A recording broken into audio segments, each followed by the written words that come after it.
Hello everyone. तर आज आमचा ठरलाय अचानक भयानक असा प्लॅन आणि माझ्या या प्लॅन मध्ये इन्व्हॉल्व आहे माझा हा छोटासा नेफ्यू. आम्ही झटपट घरातून निघालो आणि पटपट पकडली ऑटो आणि पोहोचलो विरार वेस्टला डोंगरपाड्याजवळ लोकेटेड असलेल्या इंडियन ओरा या रेस्टॉरंटला. या रेस्टॉरंटला व्हिजिट करण्याआधी या रेस्टॉरंट बद्दल आम्ही युट्यूब वरती खूप रिव्ह्यू वाचलेले. इथे इंडियन, चायनीज, इटालियन, कॉन्टिनेंटल तसंच कोरियन फूड ही अवेलेबल होतं. इथला एम्बियन्स रिअली अमेझिंग होता आणि तिकडचे वाइब्स खूप कम्फर्टेबल होते. सगळा स्टाफ एकदम चांगला आणि खूप हंबल होता. आम्ही ते लंच टाइम मध्ये व्हिजिट केलेलं म्हणून जास्त गर्दी नव्हती.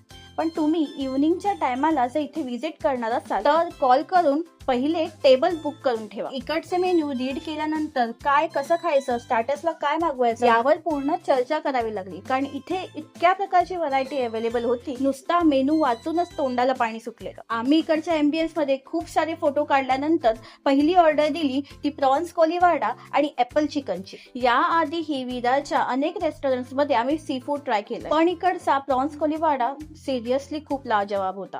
त्यानंतर व्हेज मध्ये आम्ही हे पहाडी पनीर टिक्का आणि व्हेज क्रिस्पी ट्राय केलं. जेवढी टेस्ट नॉनव्हेजला होती तेवढीच टेस्ट या व्हेज डिशेसला पण होती. स्टार्टर्स अगदी 2 मिनिटात फस्त करून आम्ही मेन कोर्स कडे वळलो. मेन कोर्स साठी आम्ही क्रॅब मसाला, ओरा स्पेशल तांदळाची भाकरी आणि चिकन कोल्हापुरी ट्राय केलं. हे मी पहिल्यांदा ऐकलेलं. व्हेज कोल्हापुरी तर खूपदा खाली आहे. चिकन कोल्हापुरी आम्ही याच रेस्टॉरंट मध्ये फर्स्ट टाइम ट्राय केली. चिकन कोल्हापुरी मध्ये एवढे चांगले फ्लेवर्स होते की ते क्रॅब मसाल्याला एकदम पुरेपूर टक्कर देत होती.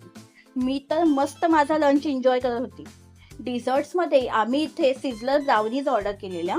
Don't miss this brownies and must visit this restaurant for seafood craving. Okay, bye bye.